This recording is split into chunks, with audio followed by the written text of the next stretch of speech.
राधे राधे दोस्तों। शादी का सीजन है और सारे बाराती बारात करके शादी करके लौट रहे हैं और क्या क्या बातचीत हो रही है हर डिब्बे में। चलिए सुनते हैं हमारे साथ। पसंद आए तो लाइक कीजिएगा।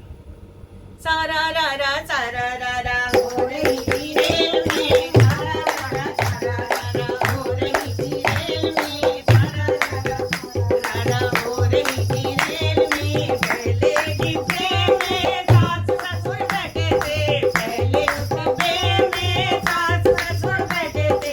ये नहीं दिया वो नहीं दिया, ये नहीं दिया वो नहीं दिया। हो रही थी रेल में, ये नहीं दिया वो नहीं दिया। हो रही थी रेल में, सारा रा हो रही थी रेल में, सारा रा हो रही थी रेल में।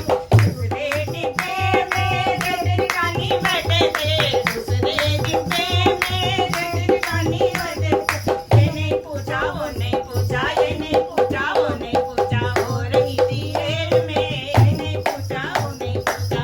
हो रही थी रेल में, सारा रा हो रही थी रेल में, सारा रा हो रही थी रेल में। तीसरे डिब्बे में नंद गदोई बैठे थे, तीसरे डिब्बे में नंद गदोई बैठे थे।